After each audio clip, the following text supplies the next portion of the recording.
शुभ सकाळ पिलामाने तुमको गप शुणिबाकू गीत गाइबाकू भल लगे ना।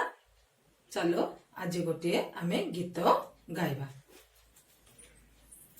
चाले चाले गला चुटिया मूषा चुआ पाखे कला गात। चाले चाले गला चुटिया मूषा चुआ पाखे कला गात। चाउल भाजिची चाहिकी रहिता चटपारी खा भात। चाउल भाजिची चाहिकी रहिता चटपारी खा भात। चटिया करिला चकुली पिठा चळू करी देला मूषा। चटिया करिला चकुली पिठा चळू करी देला मूषा। चषमा लगाई चौकी परे सपन देखुची उषा। चषमा लगाई चौकी परे सपन देखुची उषा। पिला माने गीत रे तुमको भल लागला ना। तो चलो एबे जानिबा ए गीत रे लाल रंग रे लेखा जाइथिबा अक्षरटी को आमे एबे चिनिबा। ए अक्षरटी को पिले कोन कहबा च। ए अक्षरटी होची च। गीत रे लाल रंग रे चेना जाइथिबा अक्षरटी होची च। तो पिला माने लंडा मुंड ठ ठ को जदि आमे टोपी टीए पिंधे दबा ताले अक्षरटा हला कोन च। ए अक्षरटा हला च। ए अक्षर कहबा आमे च। वर्तमान पिला माने मु तुमको केतटी च अक्षर थिबा जिनिस देखाबी। तुमे जिनिस को चिनिबो तार नाम को कहिबो। देखिलो पिला माने इटा कोन चामच चॉक चॉकलेट मरीच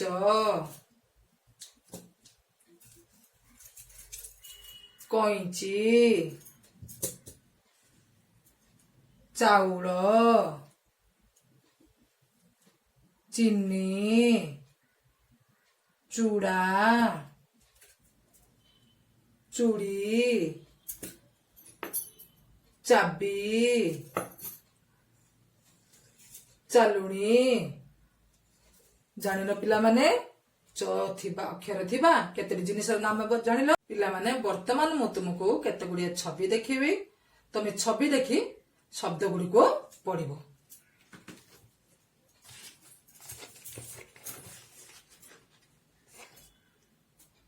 ए छवि रो नाम कोन चप्पल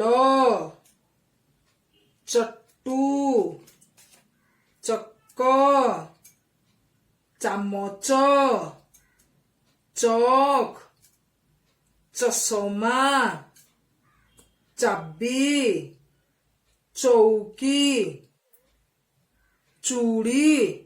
आउ थरे पिला मान पढिबा छवि गुडी देखि चप्पल चट्टू चक्क चामच चौक चषमा चाबी चौकी चूड़ी। पिला माने छवि देखि छवि गुडी को चिनिलो। एबे वर्तमान आमे कोन देखिबा। देखो पिला माने मझिरे जो लेखाई थिबा अक्षर को देखिबा। ए अक्षरटी होची कोन पिला माने तमे सिकितिलो च। ए च अक्षर को च थिबा शब्द को गार टाणी करी आमे जोड़ीबा। देखो पिले च चौकी एडी च अछि ना नाइ पिला माने देखो। हां च अछि। तो च को आमे च सहित गार टाणी जोड़ीबा। बाघ पिला माने देखो एडी च अछि की नाही। कबाट ए शब्द रे च अछि की नाही। अरट ए शब्द रे च अछि की नाही।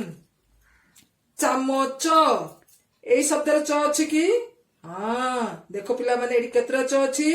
एइट गोटे च अछि एइट गोटे मध्ये च अछि। ताको आमे गारटानी शब्द को गारटानी जोड़ीबा। चटिया ए शब्द रे च अछि हां। च को आमे च शब्द सहित गारटानी जोड़ीबा।